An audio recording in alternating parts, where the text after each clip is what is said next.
Welcome back, everyone. Today we're taking a deep dive into something pretty special. Yeah, this one's gonna be, I think a lot of our listeners are going to connect with this one in a deep way. oh, for sure. Yeah, particularly those devout Catholics out there. Because we're talking about devotion to Mary. Yes. But we're not just talking about any kind of devotion. Right. We're going deep into true devotion to Mary. Yes. As described by St. Louis de Montfort. Exactly. So we're gonna be looking at his book, Yes. True Devotion to Mary. It's interesting how this book has resonated with so many Catholics through the centuries. Oh, yeah. I mean, even popes have been deeply moved by this book. Exactly. And, when you first open this book, one of the first things that really strikes you is how much Montfort emphasizes Mary's grandeur. Oh, absolutely. He uses all this vivid imagery, Mhm. angels constantly praising her reign as queen of heaven and earth, even devils trembling before her in hell. It's like he's really trying to shake us out of any kind of complacency we might have about Mary. Yeah. Yeah, he's trying to wake us up. Right. He wants us to fully grasp her significance, her place in salvation history. Yeah. The whole 9 yards. Yeah, and all of that is kind of setting the stage for his main argument, Yes. which is that devotion to Mary isn't just like a nice thing to do. Right. It's essential for anyone seeking salvation. It's not optional. It's not optional. It's necessary. And this is where things get really interesting. Yes. Because his argument is that Mary, being full of grace, is the channel through which all graces flow to us. Exactly. So she's not just receiving grace, but she's also distributing it. Yes. She's the mediatrix of all graces. And that's a powerful image. And as someone, striving to grow closer to God, I can see how understanding this role could really deepen my own spiritual life. Oh, absolutely. Me too. But Montfort doesn't stop there. No, he doesn't. He goes on to warn us about the dangers of false devotion. Right? And he outlines 7 types of false devotion 7. that can lead us astray. That can lead us down the wrong path. 7 types. Yeah, he talks about the critical devotee who's always doubting and questioning everything. Okay. The scrupulous devotee who's fixated on all the external rituals but lacks any kind of true inner conversion. So they're just going through the motions. Exactly. Then you have the external devotee who's all about outward show, lacking that genuine heartfelt devotion. Okay, so it's not really coming from the heart. Right. And then there's the presumptuous devotee who thinks that just because they're devoted to Mary, that automatically guarantees them salvation. Oh, wow. So they take God's mercy for granted. Exactly. And that's a dangerous place to be. It's like he's holding up a mirror, Yes. forcing us to examine our own hearts and our own motivation. It makes you really stop and think, am I truly devoted to Mary, or am I just going through the motions? Yeah, am I just doing this out of habit, or am I really putting my heart into it? Exactly. And then in contrast to all those false devotions, Yeah. he lays out the 5 key characteristics of true devotion. Okay, so let's talk about that. What does true devotion look like according to Montfort?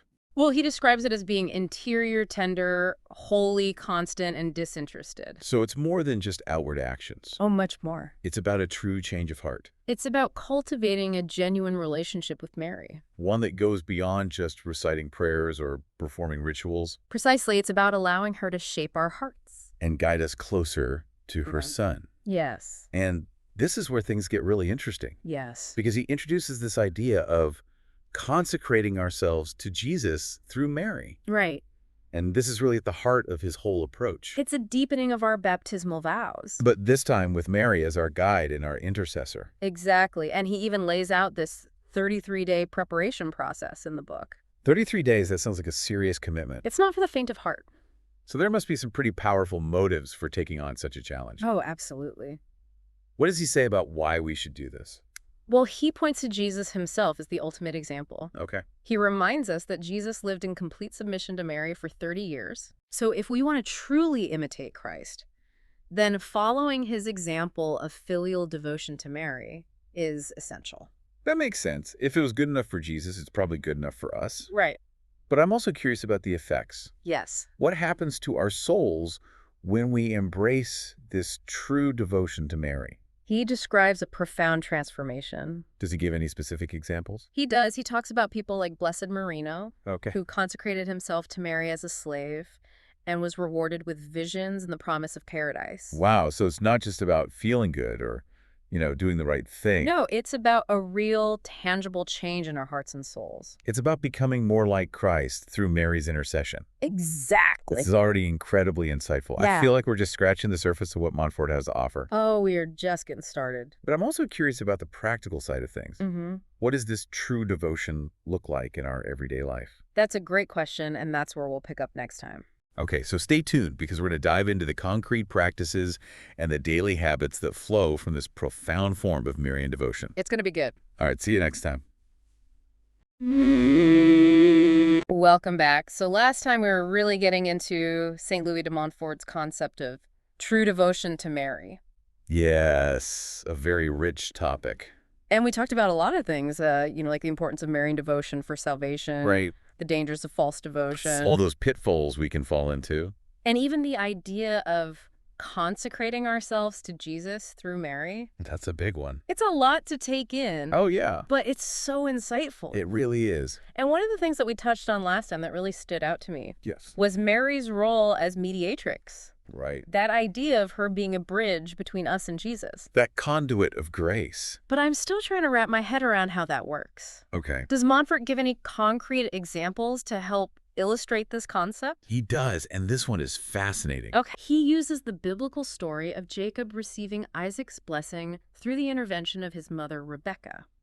Oh, right. The story where Jacob tricks his father into giving him the blessing that was meant for his brother Esau. That's the one. Okay, I see where you're going with this. Yeah. So you're saying that Montfort sees this story as an allegory for Mary's role as mediatrix. Exactly. Jacob represents us, Ah. sinful humanity, Right. Unworthy to receive the blessing on our own. Okay, so the blessing symbolizes God's grace. Exactly. And Jacob needs Rebekah, who represents Mary, to step in and advocate for him. So Mary, like Rebecca, uses her wisdom and understanding of God's will to help us receive those graces we need. Precisely. It's not about manipulating God or tricking him. Right. It's about Mary's perfect understanding of his love and mercy. So she knows how to approach him. Exactly. She knows how to intercede for us even when we don't deserve it. That's a beautiful image. It's like she's our spiritual strategist, I love that. helping us navigate the complexities of God's grace and showing us the best way to approach him. And think about the risk Rebekah took to secure that blessing for Jacob. Yeah, she really put herself out there. In the same way, Mary takes on that burden of our salvation, interceding for us even when we mess up. It's so comforting to know that we have this powerful mother figure working on our behalf, Oh, absolutely. even when we don't deserve it. It's the beauty of it. It really speaks to the depths of her love for us. Yes, and that's really the heart of Marian devotion, isn't it? It's not just about asking for things. No. It's about recognizing her role in our salvation and allowing her to guide us closer to her son. Beautifully said. So we've explored this idea of Mary as mediatrix, but I'm also curious about the effects of true devotion on the soul. Okay. What kind of transformation does Montfort describe? He talks about it leading to greater humility, a stronger faith, a desire for purity, and ultimately a closer union with Jesus. So it's not just outward actions, Yeah. it's about real inner change. It's a complete spiritual makeover. Yeah. And he uses this powerful image of the old Adam, our sinful nature, being melted down and recast in the mold of Mary. Such a powerful image of transformation. So let's unpack some of these effects. You mentioned humility first. Yes. How does true devotion to Mary foster humility? Well, Montfort explains that by contemplating Mary's own humility, her willingness to be the handmaid of the Lord, we start to see our own nothingness before God. So it's like Mary becomes this mirror, Yeah. reflecting back to us our own ego and self-importance. Exactly. And through that reflection, we're humbled and drawn to imitate her example. Of surrender to God's will. Yes, and that humility opens us up to a deeper faith, a greater trust in God's plan for our lives. Like Mary's words, "Let it be done to me according to your word." Exactly.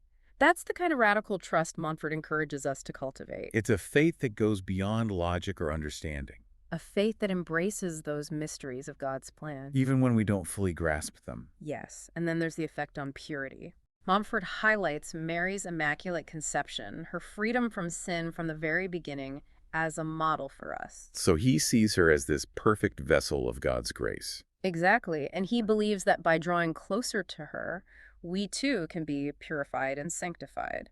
It's like she becomes this conduit for God's grace, cleansing us from the inside out. Yes, making us more receptive to his love. And all of these effects, the humility, the faith, the purity, they all lead us to that ultimate goal, Yes. a deeper, more intimate union with Jesus, That's the whole point, isn't it? to grow closer to Christ through our relationship with his mother. And that's where the consecration to Jesus through Mary comes in. Right, we talked about that before. It's like that formal commitment to surrender ourselves entirely to Jesus with Mary as our guide. And Montfort is very clear about why this is so important. Yes. He says that by giving ourselves to Mary, we're actually giving ourselves more perfectly to Jesus. It's like entrusting ourselves to the best possible hands, the hands of a loving mother who knows her son better than anyone else. Wow, that's a beautiful way to put it. It's not about replacing our relationship with Jesus. Yeah. It's about using our devotion to Mary as a path to a deeper connection with him, Exactly. That's the essence of true devotion to Mary. It's not an end in itself. but a means to an end. And that end is union with Jesus Christ. This is all so insightful. Yeah. I'm really starting to grasp the depth and power of true devotion, It's quite a journey. but I'm also wondering about the practical side of things. You know, does Montfort recommend any specific practices for living out this devotion beyond the consecration? He does, and I think you'll find them quite fascinating. Okay. We'll explore those in more detail when we come back for the final part of our deep dive. All right, so stay tuned. We're going to uncover those practical steps that we can take to really live out this true devotion to Mary. All right, so we're back, and we've been talking about St. Louis de Montfort's true devotion to Mary. Yes, a powerful path to holiness. And we've explored a lot the why behind it, but now I'm really interested in the how. The practical side of things. Exactly what can we actually do to live out this devotion in our daily lives? Well, Montfort gives us some concrete practices that we can incorporate. Okay, but give me an example. What's one of those practices? One that might seem a bit surprising at first is the wearing of small chains, specifically iron chains, as a symbol of loving slavery to Jesus and Mary. Okay, so we're not talking about literal slavery here. Of course not. It's symbolic. Those chains represent our voluntary surrender to Jesus, and Mary, our willingness to be bound by their love. So it's about letting go of our ego, our self-will, and really embracing that freedom that comes with surrendering to God. Precisely. And Montfort really emphasizes that these chains should be worn with joy, as a badge of honor, not as a burden. So it's like a visible reminder of our commitment to true devotion. Exactly. It's a way to outwardly express that inner change. Almost like a wedding ring, Yeah, signifying our bond with Jesus and Mary. I like that analogy. And while these external practices aren't essential to the devotion itself, Right. they can be powerful aids. Right. Absolutely. They can deepen our commitment. They act as these physical reminders, keeping us mindful of our consecration throughout the day. It's like a little nudge from Mary saying, remember who you belong to, remember your purpose. Which, let's be honest, we all need sometimes right in the midst of our busy lives. Those reminders can be so helpful in keeping us focused. On what truly matters. That's right, our relationship with God. So it sounds like Montfort's giving us this whole toolkit for nurturing our relationship with Mary and deepening our faith. He really is. Are there any other practices that he mentions? Well, he talks about different prayers and devotions. Okay. But one that really stands out, especially for devout Catholics like yourself, is the Rosary. Ah, the Rosary, a classic. But Montfort sees it as more than just a set of prayers. Okay, how so? He describes it as a powerful weapon against evil. Wow. And a way to meditate on the mysteries of Christ's life through Mary's eyes. So it's not just about reciting the words. No. But about really entering into those mysteries. Contemplating them alongside Mary. Sharing in her prayer life. Exactly. And that shared prayer can be so powerful. It's like a way to connect with Mary on a deeper level, to experience her presence and her guidance. I've been praying the Rosary for years. Me too. But I never thought about it quite like that. Yeah, it gives you a whole new appreciation for this ancient devotion. It really does. So we've talked about chains. Right. We've talked about the Rosary. Yes. And you mentioned earlier how Montfort believes that true devotion can actually enhance our experience of Holy Communion. Oh, Could absolutely. you elaborate on that a little bit? So he offers these beautiful insights into how we can prepare for communion through Mary. Okay. He suggests we start by humbling ourselves before God, acknowledging our unworthiness, Okay. and then we ask Mary to lend us her heart so we can receive her son with the same purity and love that she did. Wow, that's powerful. It's like we're inviting her to be present with us in that most intimate encounter with Jesus. Exactly. And by uniting ourselves with Mary's heart, we can receive Jesus more fully, experiencing the fullness of his grace. It's like we're drawing on our own perfect receptivity to God. allowing her to mediate that grace to us. This has been such an incredible deep dive. I agree. We've only just scratched the surface of St. Louis de Montfort's true devotion to Mary. But it's given us so much to reflect on. Absolutely. And for our listeners out there, I encourage you to explore this devotion further on your own. Yes, pick up the book, spend some time with it. You might be surprised by what you discover. And the graces that flow from it. Thank you for joining us on this journey. Until next time.